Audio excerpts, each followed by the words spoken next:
section 7, which speaks about the person who is competent to transfer under the Transfer of Property Act. Before we go further, it is very important for us to understand what is actually the qualification which has been provided under the Contract Act, so that taking into consideration those qualifications, we would be also in a position to transfer the property under the Transfer of Property Act. Now, important is what qualification does the Contract Act specify for the purposes of person to enter into a contract. Apart of that, whatever the property the person is transferring, whatever the property the person is transferring, maybe under the Contract Act or maybe under the Transfer of Property Act, must have a title to the property or authority to dispose of that particular property, the transferable property, if that particular property does not belong to him. So there are two important things which we have to take into consideration. Firstly, the person who is competent to transfer must be a person who is competent to contract. Second one is the person must have a title to the property, or he must have an authority to dispose of that particular transferable property. Again, important is the property must be transferable one, and the person who is transferring a property must have an authority to dispose of the transferable property, suppose if that particular property does not belong to him. Next is competency to contract under section 11 of Contract Act 1872. We know because in our earlier statement we said that a person who is competent to contract would be considered to be competent to transfer the property under the Transfer of Property Act.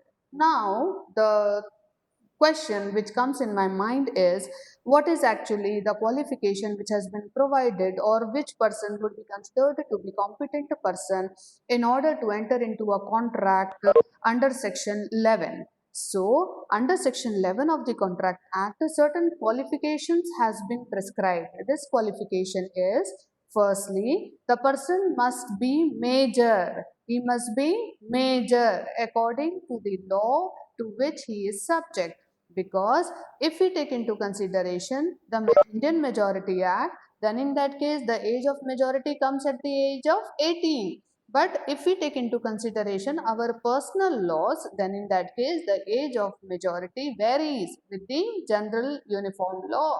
Then in that case, if we have to comply the provisions of the personal law, then in that case the age of majority would be considered according to the law to which we are subject to. So person must be major according to the law to which he is subject. Next qualification is he must be of sound mind. He must be of sound mind. He must be of sound mind means what? He must not be unsound, he must not be idiot, and he must not be a person with a insane mind. So he must be a sound mind.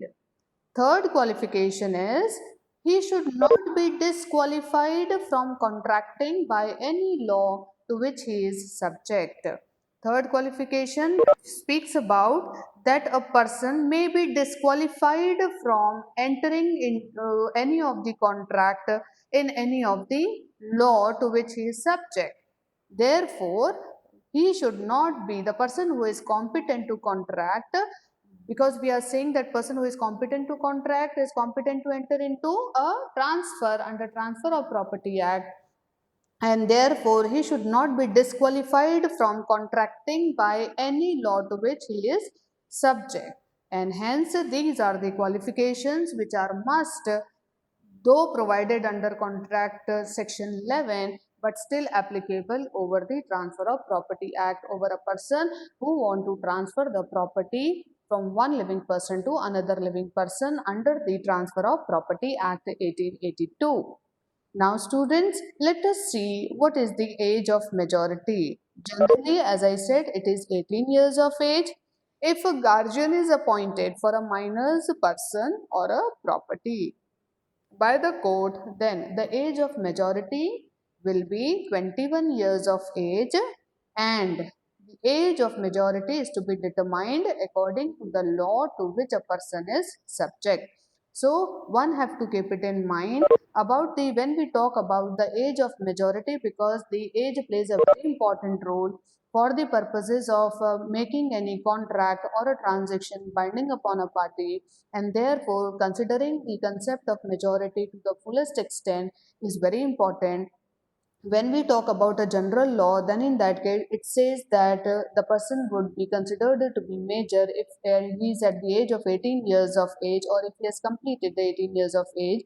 Second, if a guardian is appointed for the minor's person or the property by the court, then in that case the age of majority of that particular minor would be the age of 21 years of age. And the third one is that the age of majority is to be determined according to the law to which a person is subject. So this is basically the idea about a majority so far as entering into any kind of transaction or a contract for the purposes of transferring a property, specifically the immovable property, which is transferable one under Transfer of Property Act from one person to the another living person. Now, the second criteria which we have seen is the sound mind. As per the general rule, the person must be of a sound mind for the purposes of transferring a property from one person to the another living person. Second one is a person who is usually of a sound mind, unsound mind. The person who is usually of unsound mind, but occasionally of sound mind. He is usually of unsound mind, but occasionally he is of sound mind. Then in that case, whenever he is occasionally on of sound mind, he can make a contract, and thereby his entering into a contract would be considered to be a valid one.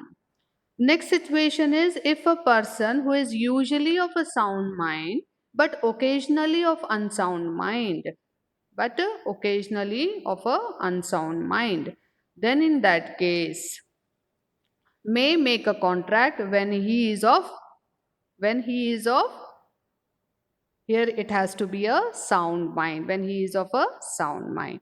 So a person who is usually of a sound mind but occasionally of unsound mind, so whenever he is making a contract he should be of a sound mind. There need to be a little bit correction, but yes, the one have to keep it in mind that whenever a person who is usually of sound mind but occasionally of unsound mind, then in that case he must make a contract when he is of a sound mind. Next qualification is disqualification to contract. Now, disqualification to contract means what? Disqualification to contract means he must be qualified to contract.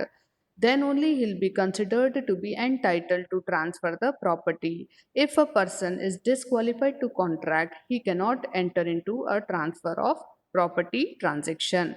So, disqualification to contract also means a disqualification to transfer the property under Transfer of Property Act. Next is what are the conditions for the valid transfer of the property? Do you consider that there may be like basically, though there are many other conditions, but the important conditions which are generally applicable to each and every transaction is firstly, the property must be transferable. That is to say, it must be a transferable property. The second one is the competent transferor. The person who is transferring a property is called as a transferor, and therefore the person who is transferring a property must be a competent transferor, must be a competent person. Competent person, that is to say, he should not be disqualified by the law to enter into the contract by which he is of which he is subject to. Second one, he must be either 18 years of age or either 21 years of age or either the age of majority to which to the law to which he is subject to, and therefore he should, and also he should not be disqualified by the law to enter into transaction. So this says that a person must be, that is to say the transferor must be a competent person. Next is transferee must be living at the time of transfer. at the time of transfer. So transferee must be living at the time of transfer means what? Suppose if the transferee is not living at the time of transfer, then in that case, because the party is not in existence, the property cannot be transferred. But yes, I will go through section 13, wherein we'll find that even to an unborn person property could be transferred under the Transfer of Property Act itself.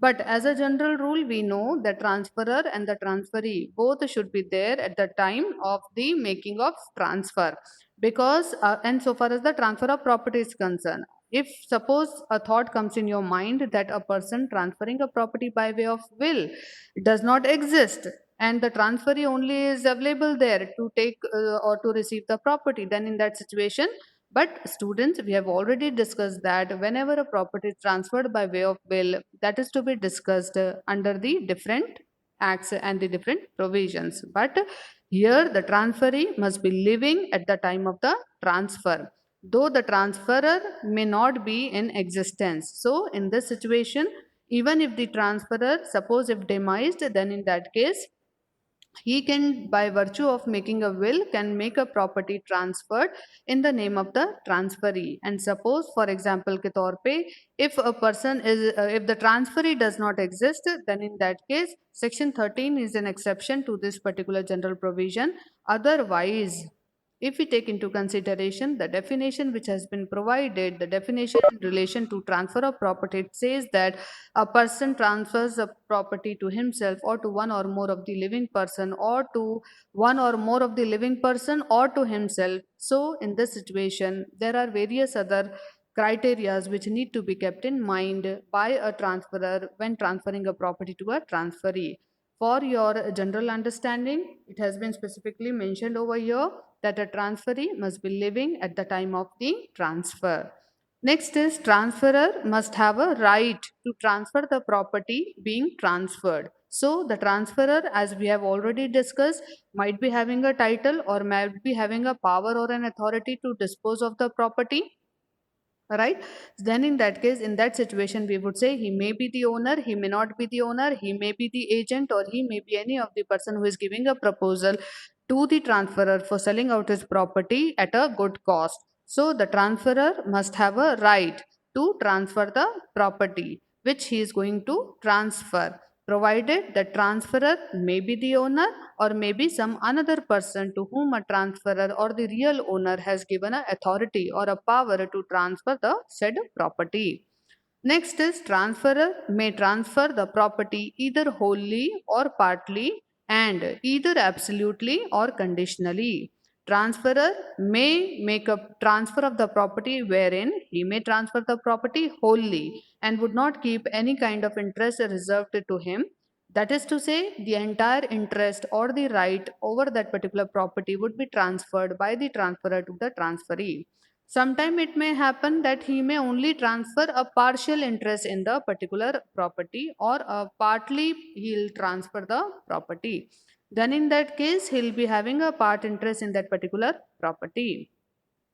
Next is he may be either absolutely or conditionally transferring the property. Absolutely transferring a property, that is to say, he would not keep any kind of condition in that particular transaction. But when we talk about conditionally, then in that case, a person, that is to say a transferee, has to perform particular condition for the purposes of making this particular transaction to be a complete one. The conditions, as we have already discussed in our earlier lectures, that are of basically three kinds. First condition is condition precedent. Another condition is condition collateral. The third condition is condition subsequent. Students, condition precedent means a condition which need to be actually complied prior to the transfer. It is called as a condition precedent. A condition which need to be complied during the time of the transaction. That is to say, till the time transaction is going on, the condition need to be complied with. Then in that case, it is called as a condition collateral. Simultaneously, condition, the performance of the condition or fulfillment of the condition and the transaction, they go parallelly together with each other. Next is condition subsequent means what? We transfer the property at a priority, and later on a person, that is to say a transferee, has to perform certain conditions. If he fails to perform that particular condition, then in that case he will be losing his right to keep retaining that particular property. So condition subsequent must be strictly complied with, because the performance or non-performance of this condition subsequent would actually decide whether the person would be having a right to retain that particular property or not, and hence the transferor may transfer the property either wholly or a partly, or either absolutely or conditionally. Now, students, let us see transfer when made in favor of a minor. Whether the transfer could be made in favor of minor. Section 7 of the Contract Act only provides for the competency of transferor and not the transferee. We have seen that there is no qualification of being called as a transferee. Any person who is a living person to whom we can transfer is called as a, and sometimes even in some situations the transferee may not be there also, but still we can transfer that particular property. Like as I said, under section 13 of the Transfer of Property Act itself, the transferee does not exist. It deals with the transfer to or in favor of an unborn person. The unborn person here means a person who is not at all even conceived.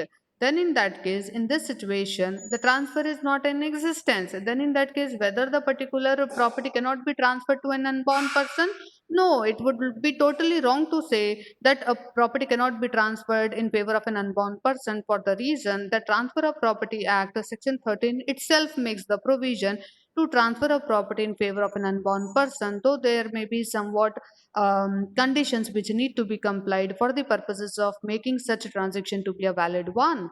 But Section 7 of the Contract Act only provides for the competency of the transferor and not the competency of the transferee.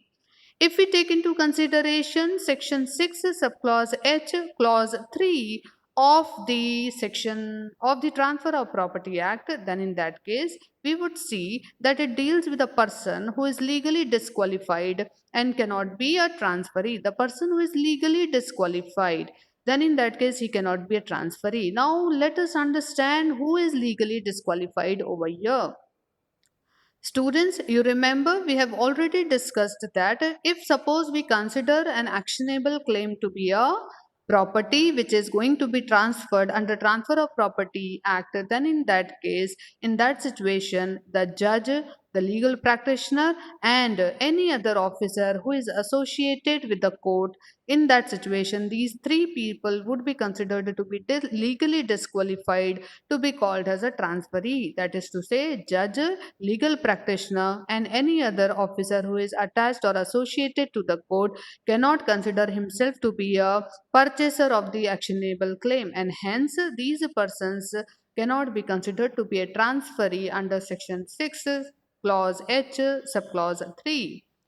Nowhere it is provided that transferee must be competent person in age or soundness of the mind.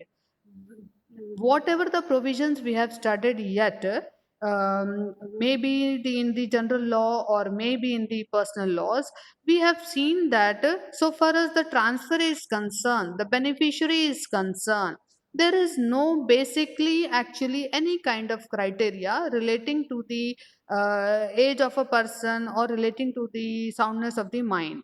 But it does not mean that there is no qualification, for the reason that under section 6 clause H and subclause 3 provides that so far as if we are transferring actionable claim, judge, a legal practitioner, or other officer of the court would not be considered to be a transferee under the Transfer of Property Act.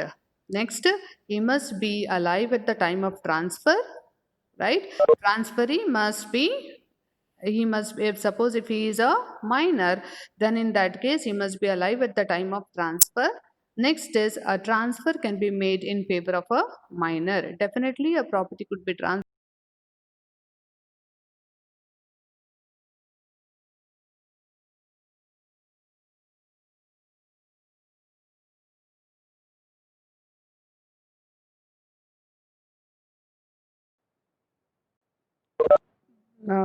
Transfer of the property should not adversely affect the interest of the minor. Now let us see, if we consider all these situations, then in that case we would find that the property transferred under the Transfer of Property Act would be considered to be a valid one, and the person who is transferring a property would be considered to be a competent if he complies with the qualification.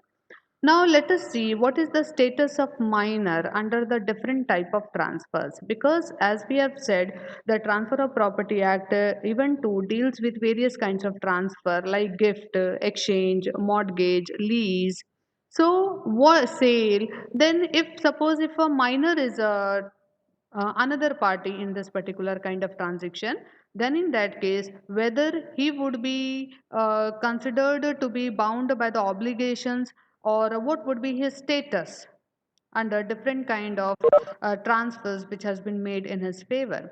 Suppose if we consider that minor to be a party as a mortgagee in a mortgage transaction, then in that case whether the mortgage transaction can be having a binding effect over the minor, then the answer is there is no covenant for him to perform. He won't be asked to perform anything if suppose he is a mortgagee in that particular transaction. Then next is minor can be a purchaser. Minor can be a purchaser. The sale does not impose any obligation upon him, and we would consider that particular sale has been made for the purposes of benefit of the minor. He cannot be compelled actually, or he cannot be obligated for the performance of any kind of duty under this particular sale contract. Next, if the minor is a donee of a gift, then in that case, whatever the property which we are gifting in favor of a minor, the gift is not onerous. Gift जो है वो onerous नहीं होना चाहिए, burdensome नहीं होना चाहिए. You may call it as a onerous, you may call it as a onerous. So the property whichever is you are gifting to a minor, then in that case that particular property for the purposes of making a valid gift in favor of a minor should not be a onerous gift, that is to say must not be a burdensome gift. Then the persons who is authorized to dispose of the property. Now students, let us see who may transfer that particular property or who may dispose of the property by way of transfer. As a person who is competent and authorized to dispose of the property under Transfer of Property Act is also competent to transfer it under the Contract Act. So whosoever the person who is competent or authorized to transfer the property under the Contract Act, then in that case we would say he is competent to transfer it to under the Transfer of Property Act. So these are the things which one must keep it in mind so far as this particular competency of a person to perform the transaction is concerned.